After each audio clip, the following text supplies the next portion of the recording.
Good Tuesday, everyone. Thanks for stopping by Garden State Weather and GardenStateWeather.blogspot.com, your source for superior forecasting for the northern mid-Atlantic region 24 hours a day.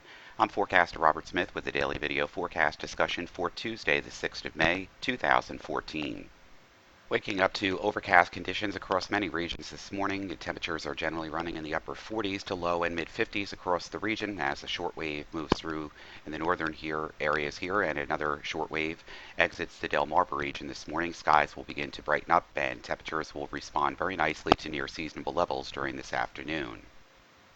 And we can see this with the visible satellite passing overhead this morning, a smattering of broken ceilings across northern New Jersey, some breaks along central and southern New Jersey's coastal region down through the Delmarva, where this disturbance here was exiting off the mid-Atlantic coast states.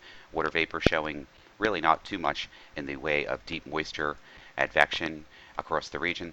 Here is the latest imagery from the Mosaic northeast sector of the radar, Doppler radar composite here, showing the rain exiting the Delmarva and some very light rain, which is falling from the clouds but probably not even reaching the ground across northeastern Pennsylvania into northern New Jersey, just providing the cloud cover this morning.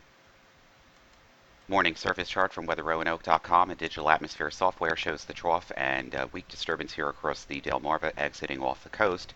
High pressure building in across Michigan and southeastern Canada will influence our weather over the next 2 days. And then things will start to turn around as this warm front here begrudgingly makes it through the region, with increasing chances of precipitation across the region, probably during Wednesday night, Thursday, and possibly dry weather conditions with very mild conditions on Friday with this front ahead of us or just to the north of us. But it's going to be a complicated forecast and one that we're going to have to watch for over the next couple of days, with bouts of periods of showers and even perhaps a low-top thunderstorm. And precipitation since midnight has been generally across the Delmarva region, Maryland and Delaware as well, and points to the south. There's been no precipitation across northern New Jersey that has been recorded to reach the ground. Today's pollen forecast from pollen.com shows basically 10.2, which is on the high side for today, the moderate side on Wednesday, the low side, the medium side on Thursday, and back to medium to high again on Friday and Saturday. The quantity of pollen grains in the air for Wednesday will be falling, but will remain in the high range. The forecast of lower pollen concentration is based on falling temperatures, rising humidity, and the expected precipitation in the evening, which tends to wash pollen out of the air. We don't have any grass pollen, but we do have tree pollen, and it's basically oak, birch, and maple. Watches, warnings, and advisories. We still do have some flood watches, believe it or not, out there. Some flood warnings continue for the Passaic River at Pine Brook. Flood stage is at 19 feet. The forecast river will continue to fall below flood stage this morning, so that's good news there. Also, we have additional advisories here, and these advisories are for frost. And the frost advisory from early tomorrow morning. Temperatures will be dropping into low and mid 30s by Wednesday morning. Potential damage to sensitive or early blooming vegetation in these counties across northwestern New Jersey, into Pennsylvania, and into upstate New York as well. Things are looking good on the aviational deck this morning. Basically VFR conditions prevailing across the terminals during today and through the entire period. Maybe some isolated scattered showers briefly affect a few areas this morning. Otherwise, the rest of the areas will remain dry. Light winds early this morning will increase out of the northwest after sunrise and periodically gust to between 15 to 20 knots this afternoon. The gusts will drop off after sunset and the winds will become more northeasterly tonight as high pressure moves off the coast. Basically VFR tomorrow. MVFR to locally IFR conditions due to cloudiness and showers with isolated thunderstorms on Wednesday night. That's a period of wet weather setting up. Thursday and Thursday night will also feature MVFR conditions at times due to showers and thunderstorms as well as lower clouds at night. Friday and Friday night primarily basically VFR and possible MVFR to briefly IFR conditions and scattered showers and thunderstorms once again on Saturday. Outside of Newark this morning it's 53. Humidity is 46%. The wind is northeast at 8. Visibility 10. Overcast conditions. Broken ceilings at 15,000. VFR conditions. Outside of Philadelphia this morning, it's 54 degrees. Humidity 35%. The wind is northeast at 7. Overcast with broken ceilings at 13,000 feet. Unsettled forecast coming up for the week, but there's going to be some nice weather in there too after the clouds leave this morning. Mostly sunny skies, maybe just a few scattered clouds around the region during this afternoon and early evening. They'll dissipate towards sunset, just maybe a few scattered high, thin cirrus clouds late tonight. Temperatures this afternoon will soar into the 60s and lower 70s. Normal highs are around 68 to 72 right now as we are in the beginning part of May. Clouds will be scattered across the region during Wednesday morning, mostly sunny in the morning, and then just an increase of cloud cover scattered around the region during the afternoon. Still going to be a nice day. Cooler along the immediate coast. Temperatures once again in the 60s to lower 70s, quite seasonal. And then skies really lower and thicken during Wednesday afternoon and Wednesday evening, first from the middle and high variety, and then from the lower variety, as high pressure is now off the coast and along the warm front is still well to the south, but in the northern branch we have disturbances or shortwave maxes rolling over the top of the ridge and then driving southeast. So our first batch of rain and ice and tropic lift could come early Wednesday night and near midnight into early Thursday morning. That could be enhanced by some thunderstorms as well, and we'll have to be monitoring that. No significant widespread or severe weather is expected, but rain is in the offing from Wednesday night into early Thursday morning as that makes its way off the coast. And then eventually the warm front begrudgingly gets through here and stalls out across the region just to the south, and disturbances in the northern branch here moving over the top of the ridge and along the frontal boundary mean unsettled weather conditions into the early part of the weekend. We are already going to see the effects of the onshore flow developing on Wednesday, with temperatures maxing out in the lower 60s across the region, even cooler than that right along the barrier islands here, with an onshore flow setting up with the cooler ocean temperatures around 50. And that's going to mean temperatures inland are only going to get into the lower 60s, which is going to fall below normal.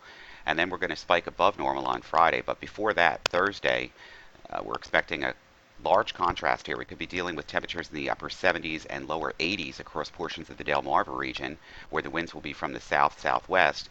And over northern New Jersey and New York City, Long Island, even to parts of Philadelphia, we could be dealing with much chillier temperatures in the 50s, and that would be the result of an onshore wind. So quite a temperature contrast here, and we can see the temperature contrast all the way from the Great Lakes all the way down to the mid-Atlantic coast states, with the warm front pushing through the upper Midwest into the Ohio River Valley, with temperatures approaching the upper 70s and lower 80s. And north of that, on the colder side of that front, temperatures will be running anywhere from the 60s back into the 50s, with a cool onshore marine layer in place.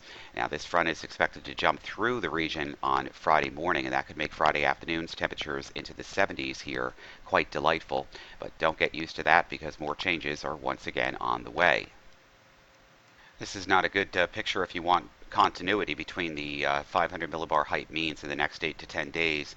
Although there are similarities in all of this, the placement of the trough and ridge axis is here a little bit skewed, and that means we have a lot of model disagreement going on, especially in the ensemble period.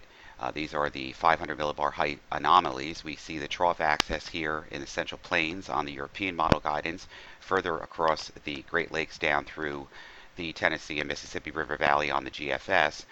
And then we find on the Canadian model that shifted back all the way into the Intermountain West region, and we have a ridge with higher heights and warmer conditions across the eastern United States on the Canadian model. Basically, I think that predominantly where this trough axis lies will obviously have an impact on our temperatures and precipitation forecast going ahead over the next 8 to 10 days. And we're still in a period of negative EPO with a low pressure area south of the Aleutian Islands here, and this is helping to tend to pump up the ridge off the west coast, and we can see that on all model guidance. But how far this trough axis is and whether it's in one or two pieces here from Canada all the way through the Central Plains to the Great Lakes will have a large impactful influence on frontal boundaries, disturbances moving over the tops of these ridges and through the general flow. Basically, I'm thinking that this is going to be still a very active and unsettled period looking forward. Active and volatile forecast going ahead. We're going to take a look at the upper level wind flow pattern here. We can see the northern branch and the active subtropical branch here with disturbances moving underneath that low off the Aleutian Islands, the Pacific energy driving in.